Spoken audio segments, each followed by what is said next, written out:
Hello, bonjour, je suis Ferdi Ed, coach emploi et fondateur. Je vous partage dans cette vidéo quelques conseils qui vous permettront de réussir votre réseautage. Premier point, définir un objectif. Vous devez savoir pourquoi vous vous lancez dans le réseautage. Est-ce que vous vous lancez dans le réseautage parce que vous voulez trouver un emploi, vous voulez plus d'opportunités, de pouvoir connecter avec des personnes qui vous aideront à trouver un emploi? Est-ce que vous réseautez parce que vous voulez accroître votre réseau de contacts? Est-ce que vous devez vraiment définir un objectif? Cela vous permettra d'être cadré et d'être spécifique dans vos démarches. Deuxième point, ciblez vos événements de réseautage. Vous ne pouvez pas être éparpillé, vous ne pouvez pas être partout. Vous devez cibler les événements de réseautage auxquels vous partez.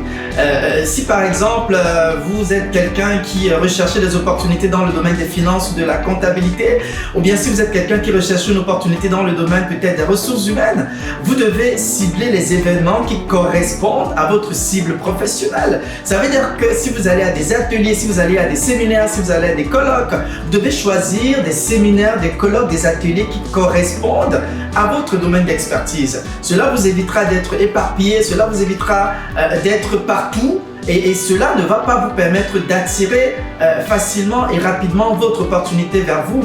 Lorsque vous êtes spécifique et lorsque vous êtes précis dans ce que vous recherchez, vous facilitez justement le processus d'attirance de l'opportunité vers vous.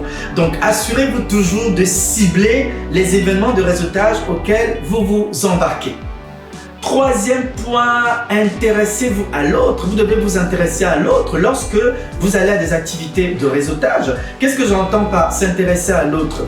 Lorsque vous allez à un événement de réseautage, ne soyez pas toujours celui qui va pour prendre, pour tirer, pour avoir des autres. N'oubliez pas qu'on est dans un monde gagnant-gagnant aujourd'hui. Ok, je n'ai pas envie de connecter avec quelqu'un qui est juste là pour venir prendre. J'ai envie de connecter avec quelqu'un qui pourrait aussi m'apporter quelque chose. Donc, lorsque vous allez à un événement de réseautage, assurez-vous toujours de vous intéresser à l'autre, d'apporter de la valeur à l'autre, d'apporter quelque chose à l'autre, de pouvoir intéresser les gens.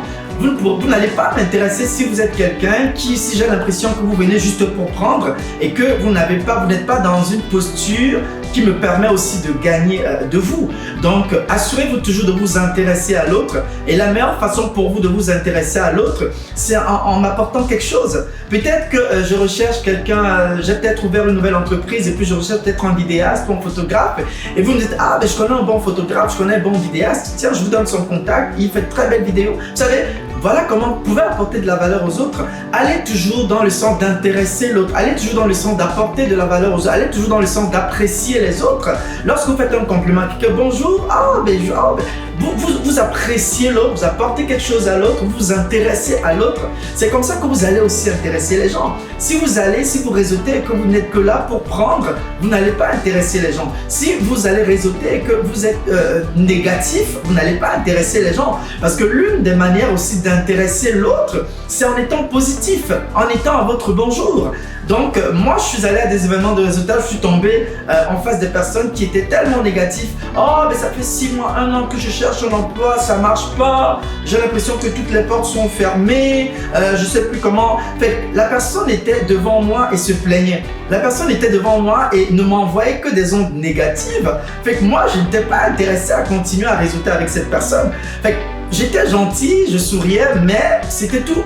Je ne vais plus vous contacter parce que vous ne m'avez pas donné l'envie de continuer à réseauter avec vous, de garder le contact avec vous. Vous êtes une personne négative, vous êtes une personne qui est sur les plaintes, vous êtes une personne qui ne dégagez pas du positif. Fait que vous repoussez les gens quand vous venez avec des attitudes de négativité.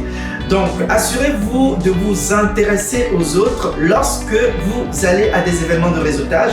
Et comme je viens de vous le dire, l'une des meilleures façons de vous intéresser aux autres, c'est de leur apporter quelque chose, d'apprécier l'autre et d'être absolument positive et optimiste dans vos démarches.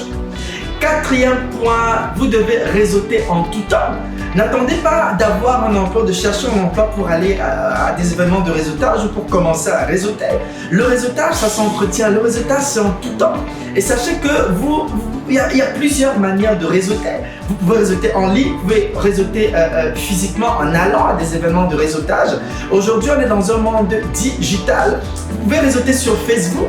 sur Facebook, vous pouvez réseauter sur LinkedIn, mais il y a une manière de le faire. Vous devez être professionnel dans votre démarche. Vous devez être vraiment attentionné lorsque vous vous engagez dans un processus de réseautage tant en ligne que physiquement. Donc, réseauter en tout temps. Le réseautage, c'est quelque chose qui se fait tous les jours, dans la vie de tout le temps. Marquez les activités de réseautage dans votre calendrier, dans vos emplois du temps. Vous pouvez décider de réseauter 2 ou 3 fois par semaine ou même toute la semaine. Moi, par exemple, je réseaute tous les jours. Je réseaute constamment sur LinkedIn, je réseaute constamment sur Facebook et je vais de manière régulière à des événements de réseautage. Et c'est tout le temps que je le fais. Je n'attends pas être en recherche d'emploi ou dans le besoin pour commencer à réseauter. Parce que lorsque vous attendez dans le besoin pour commencer à réseauter, ça va être difficile pour vous. Vous n'allez pas aller rencontrer les gens pour une première fois et directement leur dire que je suis en recherche d'emploi ou bien je viens d'ouvrir mon entreprise et j'ai besoin de telle chose. Non.